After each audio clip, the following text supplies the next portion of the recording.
Shapiro and Tucker Carlson expose mainstream media for censoring conservative voices. Here's One America's Zach Peterson. Today is October 31st, Halloween. But the scariest thing happening right now isn't the mass and the haunted houses, it's the mainstream media. They are once again doing the Democrats' dirty work to censor conservatives right before an election. But luckily, Tucker Carlson and Ben Shapiro are exposing those efforts by sharing text from New York Times reporter Nico Grant, who asked them to comment on a piece the Times is writing about election discussions on YouTube. The New York Times is relying on research by Media Matters, a self-proclaimed media watchdog, which has really built itself around attacking conservative outlets like One American News. Shapiro saw right through the ploy, saying it's perfectly obvious that the Times is using research from Media Matters to pressure YouTube to demonetize anyone opposing Kamala Harris just days before the election. In those texts, Grant says Media Matters has identified hundreds of YouTube videos that supposedly contained election misinformation, and points to a video from June where Shapiro was giving Trump debate advice on how to deal with Biden's inevitable go-to when he gets in a bind, January 6th. He believes that this is his Trump card. He believes that this is his get out of jail free card. His re-elect card is just saying January 6th over and over and over.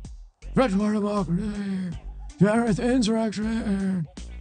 And what Donald Trump needs to say is, listen, Joe, you and I disagree on what happened in the 2020 election. I, for example, think that your party rigged many of the voting rules in advance of the election in order to ensure an extraordinary number of mail-in ballots, ballot harvesting.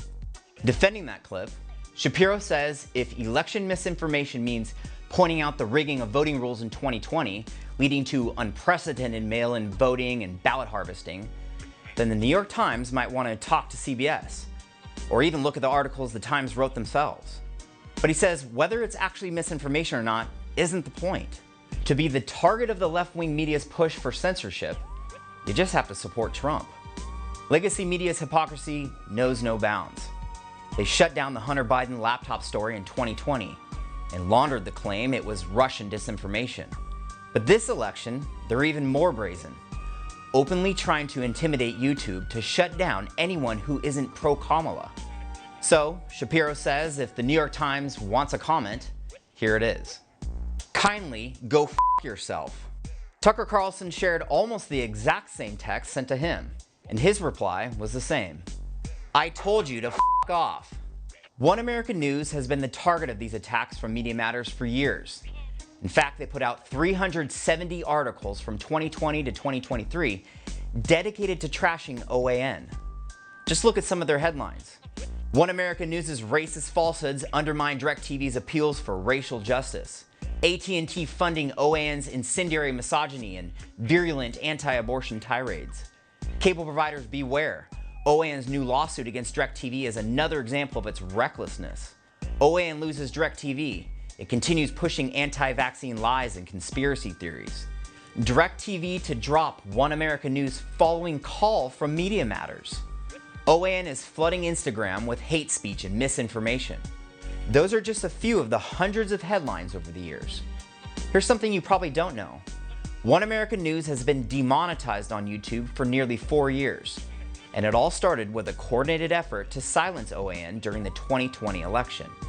And while we may have been a target of groups like Media Matters early on, luckily, others like Tucker and Shapiro are exposing them for what they are, a radical left propaganda machine.